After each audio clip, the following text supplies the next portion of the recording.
Mr. Burleson, and if this question shouldn't be directed to you, feel free to pass it on to one of your colleagues. I am hearing a lot of complaints from my constituents in South Portland about increased noise from aircraft landing above their homes at night, often just 600 to 1,000 feet above their homes. While most aircraft use the harbor visual approach over Casco Bay during the daytime, they cannot rely on visual ground references at nighttime. And instead, they have to fly directly over the city of South Portland.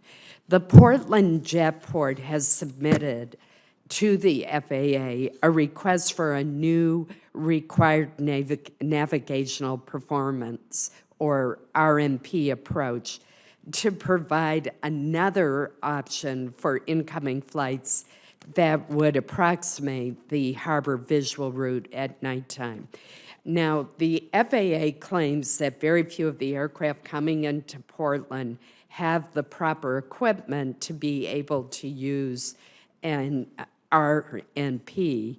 However, according to the airport director, if you take into consideration the fact that only commercial aircraft are causing the noise complaints at night, more than 21% of the aircraft would be able to use this new approach.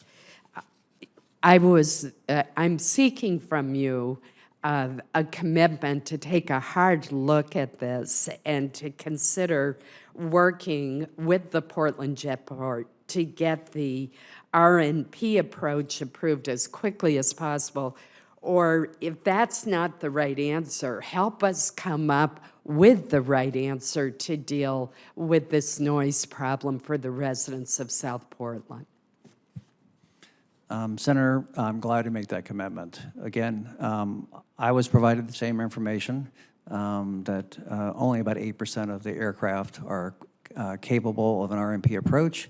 I will say I understand that our air traffic folks have gone back to the noise roundtable with another proposal, which is to potentially change some waypoints on the existing procedures to see if that might also help address noise, given the problem of equipage.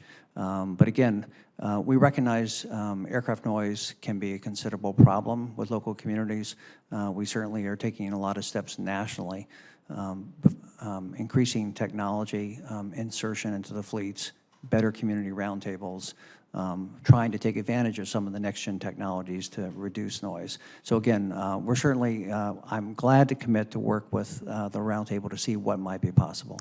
Thank you. I really appreciate that. And as I said, the Jetport tells me that when you look at the fact that it's the commercial aircraft that are creating the noise, that the number who could use this new approach is actually 21%.